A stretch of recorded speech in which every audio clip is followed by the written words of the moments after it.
Motore, ci siamo? Fra? Ok. Ognuno secondo me può decidere dove far trascorrere il tempo ai propri bambini.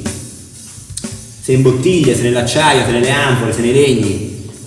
Io non ho la cantina dei sogni per motivi economici. Se avessi fondi infiniti oppure sufficienti magari, o se avessi voluto fino in fondo, avrei fatto una cantina con determinati materiali magari. Ma il legno sarebbe stato al centro di questi materiali, perché il legno è uno degli elementi più belli che il pianeta Terra ci ha dato. E il legno è bellissimo, è bello, è profumato, è in mille modi, e ci sono tanti legni, e quindi io so fortemente amico del legno, ma anche lì bisogna capire che cosa vuoi da questo amico, da questo contenitore. C'è qualcuno che vinifica in anfora, però voglio dire, una vinificazione in anfora fatta così per fare rischia di essere una sperimentazione modaiola, no? Invece, l'idea invece è quella di affrontare, soprattutto io penso a quello che mi trovo per le mani, quindi al Pinot Grigio, di affrontare un'esperienza, diciamo, in cui un vitigno che sto cercando di domare si trovi una culla. Le prime fermentazioni, quindi i primi vini, sono sempre stati fatti dentro questi contenitori, quindi sono i contenitori originari che hanno 8000 anni di storia. Oggi si parla della moda delle anfore, una moda che dura da 8000 anni. Secondo me è una contraddizione in termini. L'inox ha solo 50 anni, potrebbe essere lui una moda, no?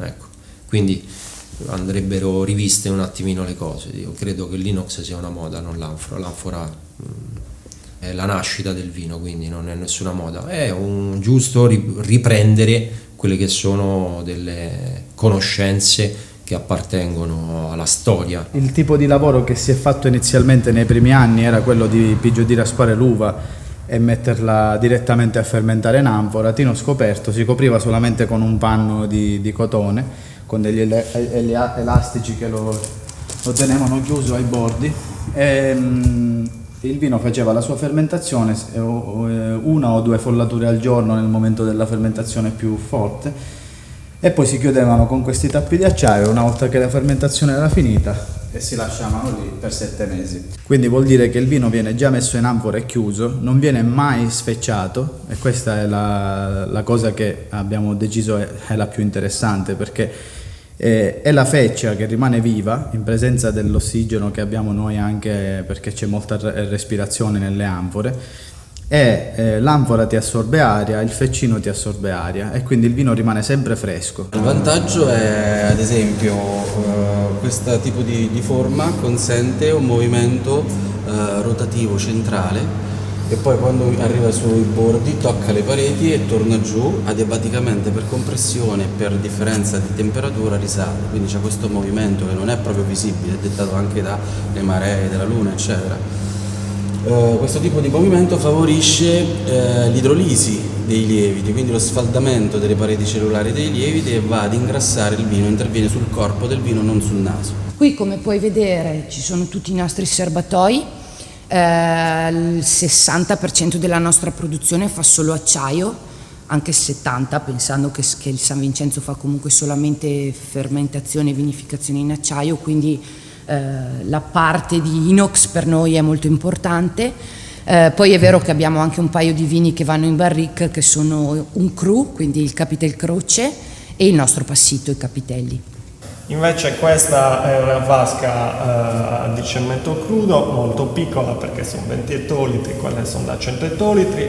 La forma strana di questa vasca è dovuta semplicemente al fatto che all'interno è ovoidale, quindi la massa del vino che sta all'interno sta a contatto con le fece fini per il 50% della superficie, quindi il fatto che sia ovoidale è semplicemente una questione di contatto e di interscambio del prodotto, perché ovviamente quelle sono a fondo piano, le fece fini stanno totalmente sul fondo. Questa cosa mi è piaciuta molto di ritornare alla Damigiana, perché in qualche modo mi dà l'idea del piccolo, del curato, perché a volte magari quando inizi a fare delle vendemmie in cui devi essere molto veloce, hai la sensazione che ti stai perdendo qualcosa, che ti stai perdendo il dettaglio. Quindi lavorare con la Damigiana mi fa sentire del dettaglio del mio vino, dell'aspetto più caratteriale. Calcola che siamo ancora in sperimentazione, perché l'anno scorso ho preso quest'anfora, mi ha dato un risultato, che l'ho imbottigliato il prodotto, ma ancora non è in commercio.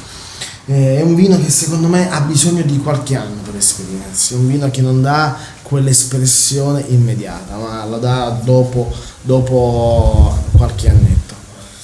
La flora in italiano è fioretta. Praticamente fondamentalmente è un attacco batterico che si crea perché il vino viene lasciato senza solforosa e di conseguenza a mio modo di vedere cerca di autodifendersi creando questa sorta di velo biancastro che appunto si chiama flora in francese, fioretta in italiano, e è una cosa completamente naturale. Nella concezione del vino stesso lui pensa di proteggersi con questo velo di flora.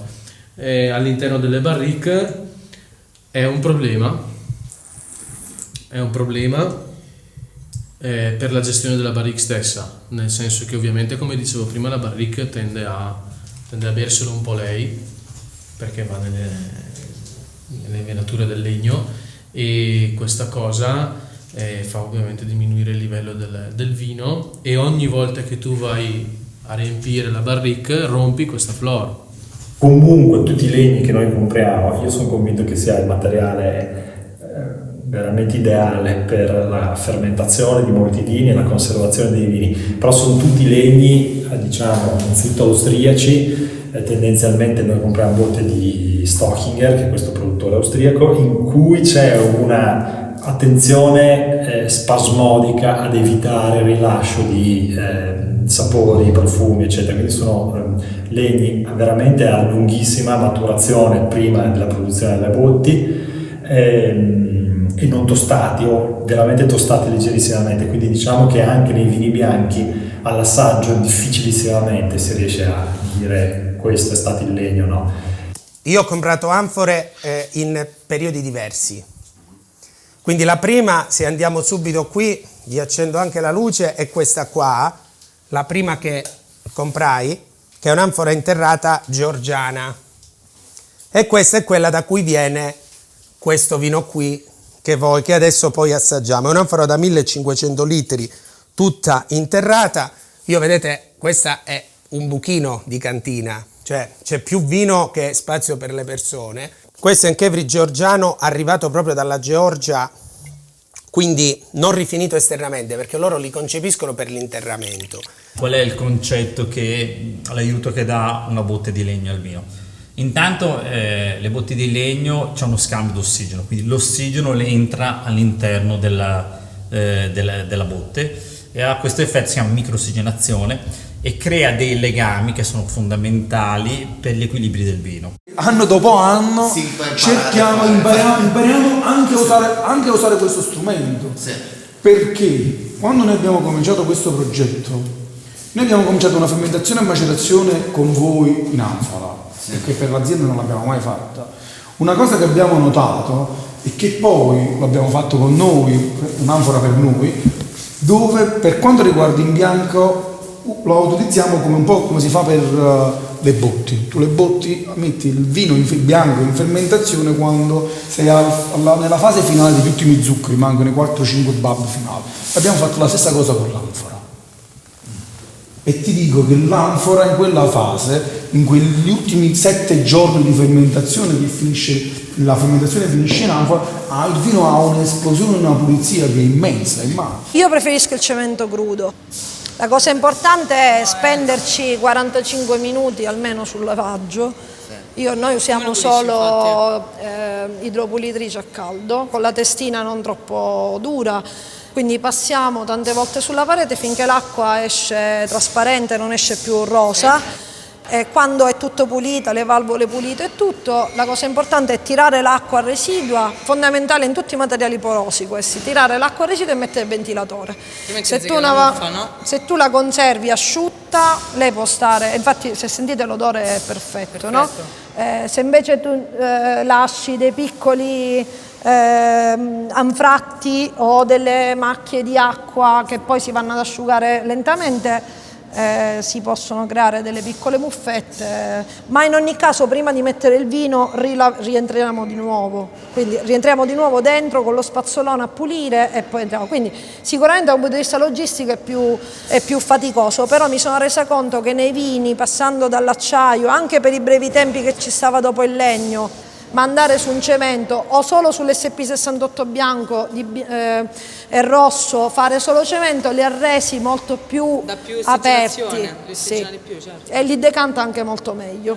Però una volta dovete capire che in ogni piccolo paese come questi c'era il bottaio, per cui il bottaio lo costruiva, il bottaio era solitamente il falegname anche del paese, non faceva solo le botti, e le restaurava se c'era un difetto, un problema, per cui in ogni piccolo, pensate quanto sapere abbiamo perso.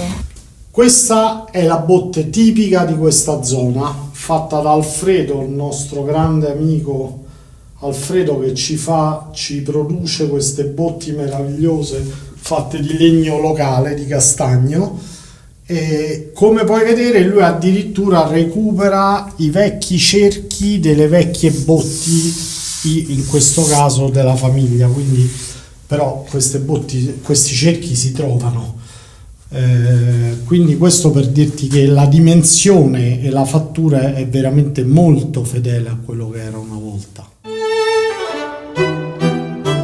Sono Sannibale Alfredo e faccio da bambino che faccio questo, da ragazzo che faccio questo lavoro da bottaio, tramandato dai miei dal mio genitore, dal mio nonno, dal mio bisnonno, e porta avanti ancora questa storia. Questa bottega è stata aperta nel 1860 dal mio bisnonno e io ancora sto qui, faccio qualcosa, ma